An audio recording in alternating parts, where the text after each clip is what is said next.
Comme son nom l'indique, Monsieur Mangas est un fan de manga. Dernier de la race des guerriers mangas, il parcourt le mangaverse à la recherche d'œuvres à critiquer.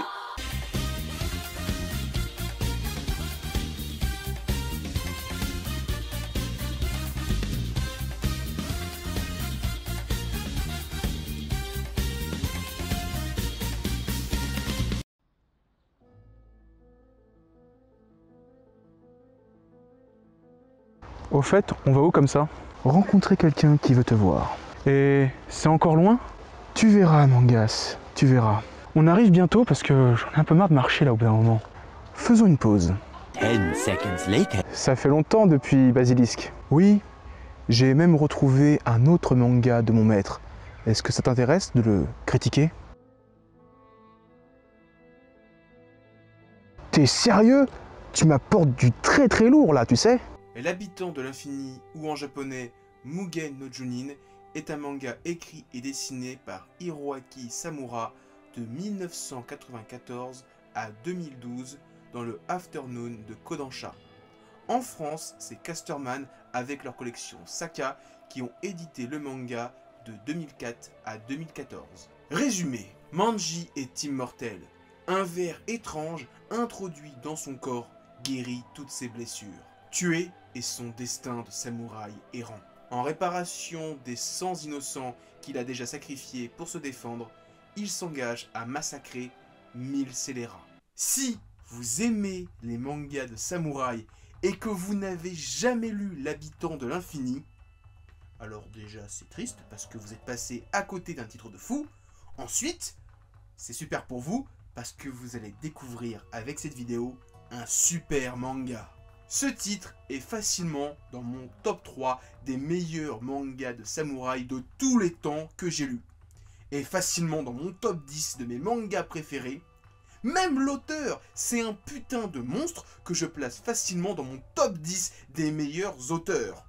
Mais bon, ça on va en parler un peu plus tard dans la vidéo. Je considère ce manga comme étant le Berserk des mangas de samouraï. Alors ne sortez pas vos katanas et vos Dragon Slayer, je vais m'expliquer. Quand je dis ça, je dis que le manga atteint la violence de l'œuvre de Kentaro Miura.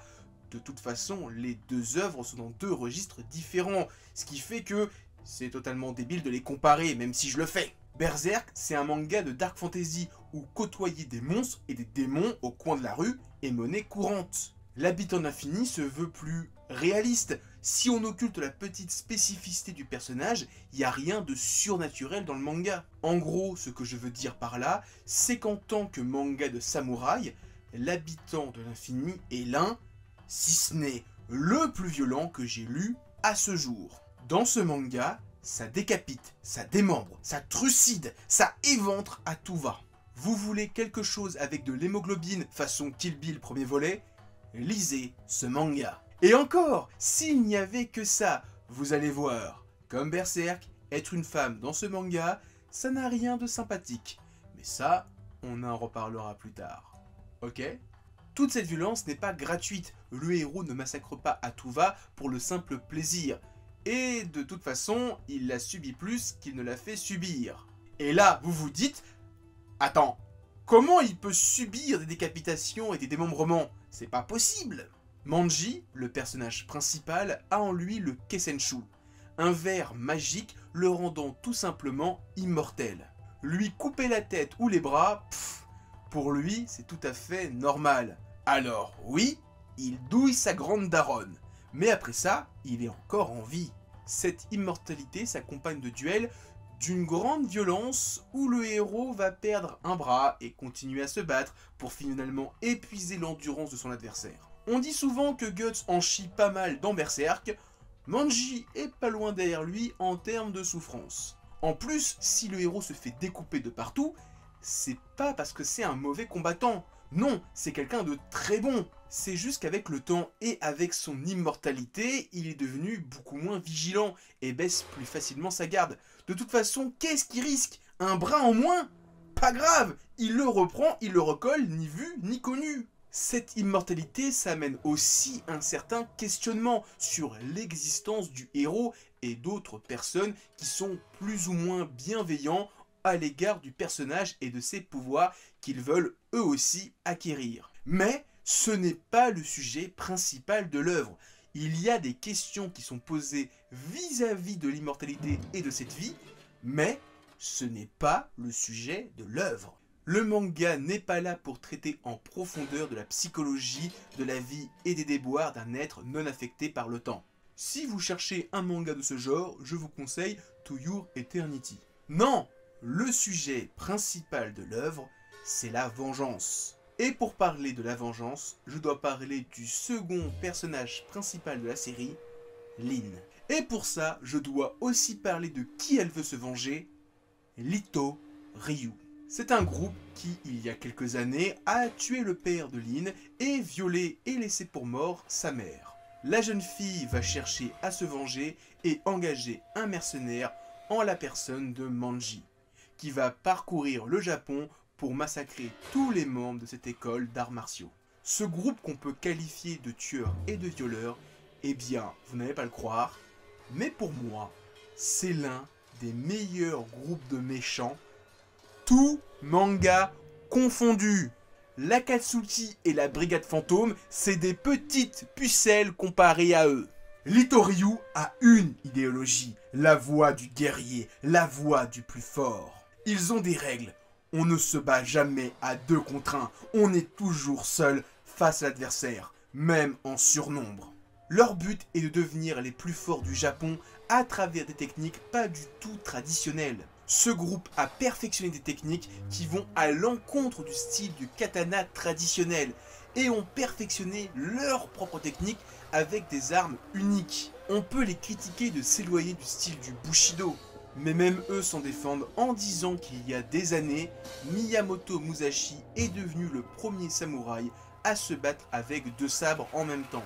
Ou encore Oda Nobunaga qui a perfectionné l'arquebuse, délaissant les lames pour les balles. Ce que veut Lito Ryu, c'est dépoussiérer le style du Bushido, car ils sont à la croisée des chemins, quelques années avant l'ouverture du Japon au reste du monde, et donc de la fin de l'ère des samouraïs.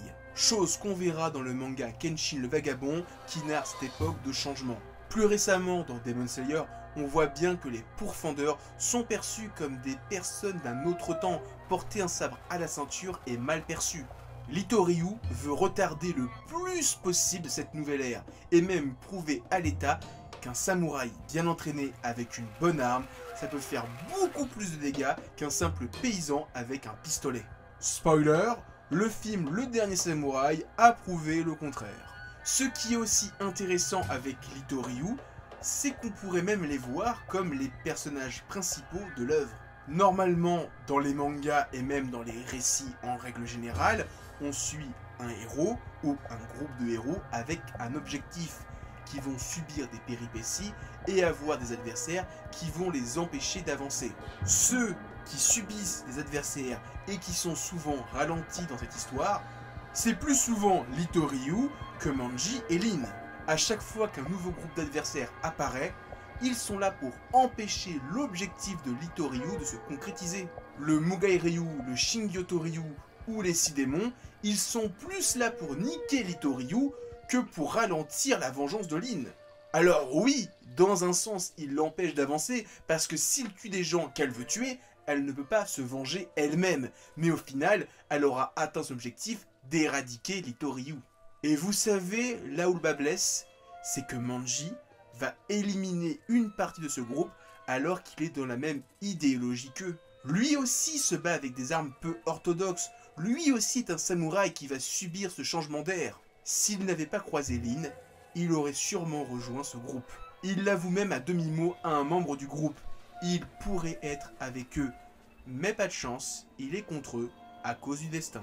Lito Ryu amène aussi un travail propre à l'auteur, le travail sur les armes. Chaque personnage qu'on va croiser dans le manga a une arme qui lui est propre. Une arme unique en son genre. Ce qui fait que contrairement à d'autres mangas de samouraïs où les combats sont différents car les personnages ont des techniques qui leur sont propres, qui sont issues de leur école. Ici, on a la même chose, mais en plus, les personnages ont des armes qui leur sont propres. Par exemple, il y a un personnage qui se bat avec une épée qui est en même temps une menotte. Ça lui permet, une fois qu'il a attrapé son adversaire avec son épée, de lui couper le bras d'un coup sec. Il y a un mec qui se bat avec la lame de Sephiroth, ou encore un autre qui utilise un boomerang. Maintenant, il est temps que je parle de la place des femmes dans ce manga. Hiroaki Samura est un auteur qui aime dessiner des personnages féminins fortes. Il n'y a qu'à voir sa biographie où le plus souvent les personnages principaux sont des personnages féminins. Belka dans son one-shot Sneguroka ou encore plus récemment Minare dans Bound to be on Here. Dans l'habitant de l'infini, Manji est présenté en premier et donc on le voit comme personnage principal. Et même le titre, l'habitant de l'infini, tu penses à l'immortalité, donc à Manji. Mais pourtant, c'est bien Lin qui l'engage et lui dit qui tu es. En un sens, elle est le personnage principal. C'est elle qui dit à Manji quoi faire et donc c'est elle qui le guide et qui lui donne un objectif. Et vous savez où le bas blesse? Dans cette œuvre, il n'y a pas une, mais 3 femmes fortes. Ouais, on a un trio de personnages féminins qui dépotent. Et avec le recul et surtout mon visionnage récent de Evangelion, j'ai l'impression que ce trio se rapproche un peu du trio d'ordinateur Magi. Pour faire simple, il s'agit de 3 super calculateurs conçus par une femme qui représentent les 3 facettes de sa personnalité. La femme, la scientifique et la mère. Dans l'habitant de l'infini, on a une mère, une guerrière et une fille. Alors je joue un peu avec les mots, mais voilà, il y a quand même ce trio. Et chacune de ces femmes a une histoire propre et une certaine importance dans l'œuvre. Tout d'abord, Lin, personnage principal de l'œuvre en quête de vengeance. Et qui est donc, avec son statut de protagoniste, un personnage moteur dans l'histoire. Ça reste aussi une jeune fille qui a ses moments de fragilité et de candeur, qui va vite se rendre compte que le monde n'est pas toujours tout rose, et que ce qu'a vécu sa famille, d'autres l'ont vécu, ou va le faire vivre à d'autres. Yakurin, membre du Mugai Ryu, est aussi unique membre féminin de ce groupe. C'est une ancienne femme de samouraï qui a vu ses enfants mourir, car ils ne correspondaient pas à ce que voulait son mari. Un personnage en apparence très forte, qui va avec le temps montrer une facette beaucoup plus fragile en lien avec la maternité. Je vais pas trop en dire, mais des 3 personnages féminins, c'est elle qui doule le plus dans la série. Parce qu'on reste à une époque de violence, et le quotidien des femmes, c'est souvent de finir en garage à vous savez quoi, et je vais pas le dire. Enfin, mon personnage préféré, celle que je qualifie de waifu, maquillée du Ito Ryu. Considéré par tous comme étant l'un des meilleurs samouraïs de cette époque, et je dis bien l'un, car j'inclus aussi bien les personnages féminins que masculins. Un personnage extrêmement fort, dont le sang des samouraïs coule dans ses veines, un sang qui lui a fait vivre pas mal de galères. Rejetée par son père, elle ne pouvait pas vivre de son talent de naissance, et va se prostituer et devenir une geisha. Un métier qui va l'empêcher d'avoir une relation avec la personne qu'elle aime depuis toujours. Situation qui va la faire souffrir moralement comme physiquement.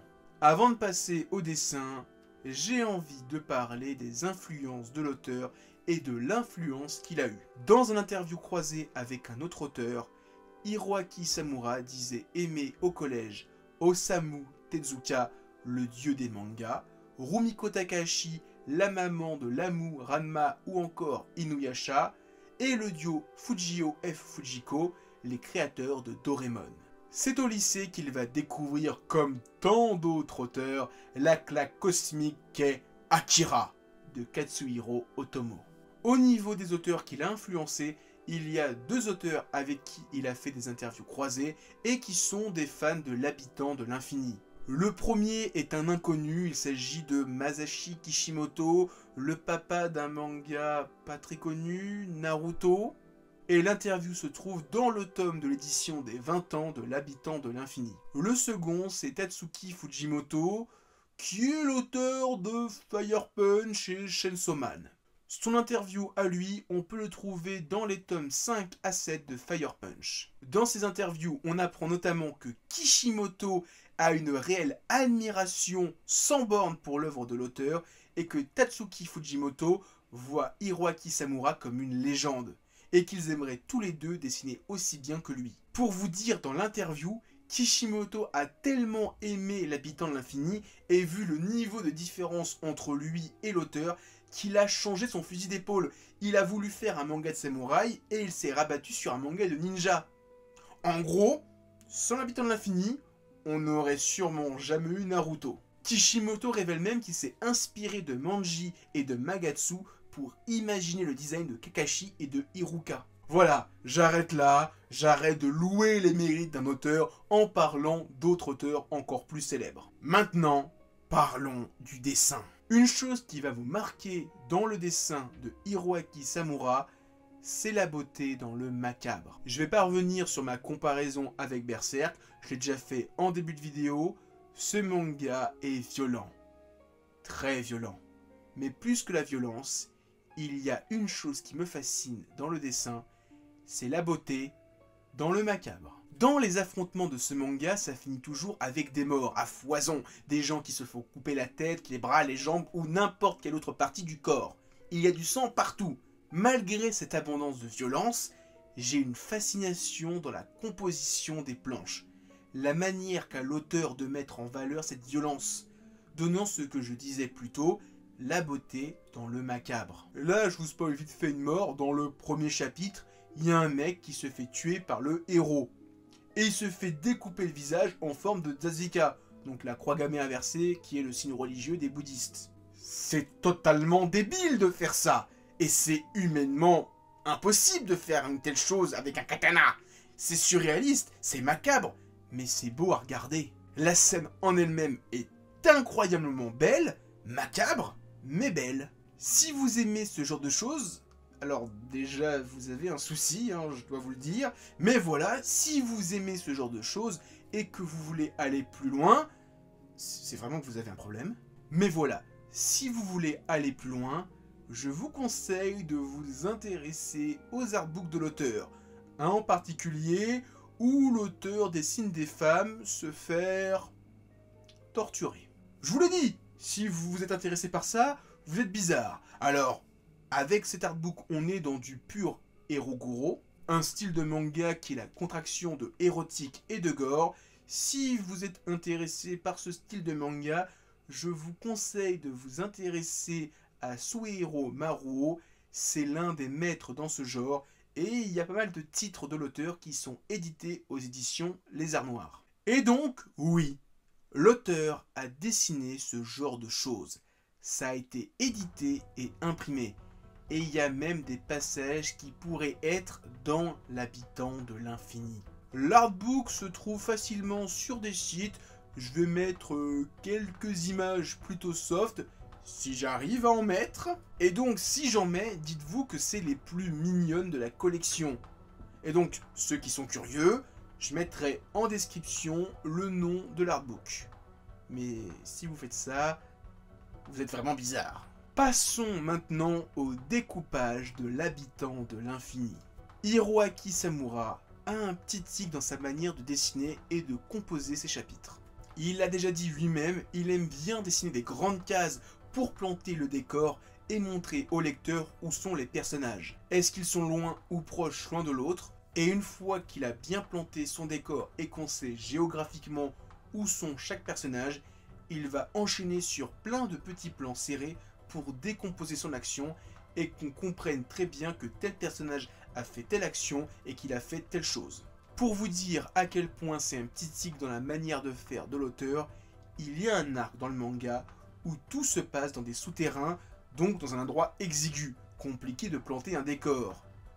Eh bien l'auteur continue à faire ça, donnant aux pages des angles de vue improbables. Et ça, c'est une parfaite transition pour parler d'un autre travail du monsieur, les perspectives et les angles de vue. Normalement, un auteur va essayer de faire des plans simples et faciles à dessiner, car il faut tenir le rythme de publication.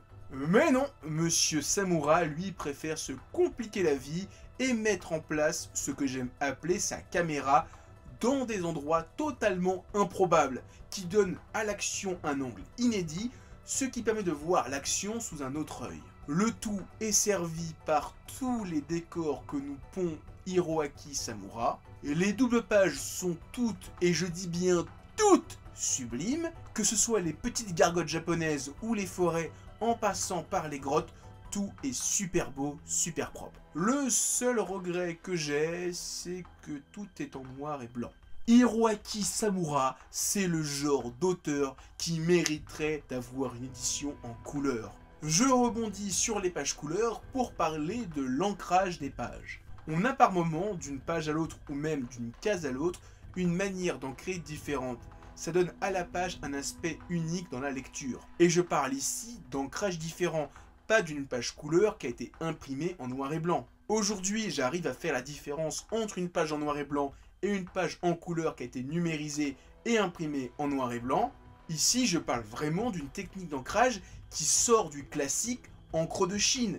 On est plus proche de l'aquarelle en noir et blanc ou encore du pinceau. Il y a même des passages en crayonné. Une dernière chose, c'est l'importance de l'anatomie dans ce manga. Et je parle pas de personnages aux proportions étranges qui ont des bras plus grands que leur corps. Non, je veux parler de quelque chose de beaucoup plus discret. Les mains et les pieds. Si vous dessinez et que vous galérez à dessiner des mains et des pieds, eh bien, j'ai qu'un conseil, lisez ce manga. Vous allez voir, c'est une leçon de mains et de pieds. L'auteur, alors je me répète, c'est un malade.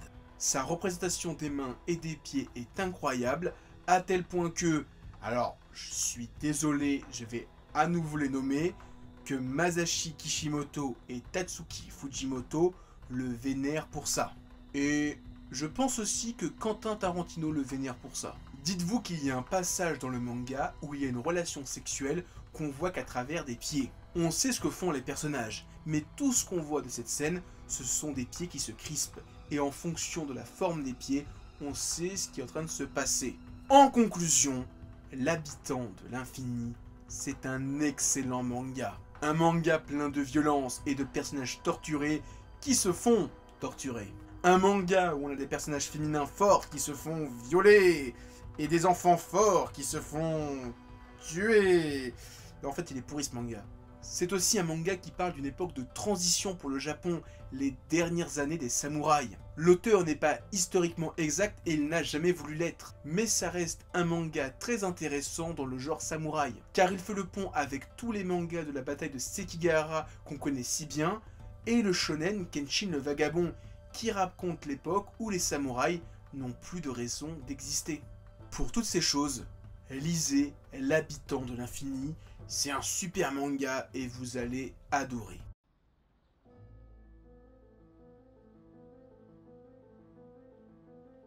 Au fait, on va où comme ça?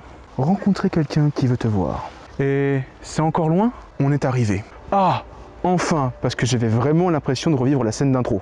Mangas, je te présente numéro 10.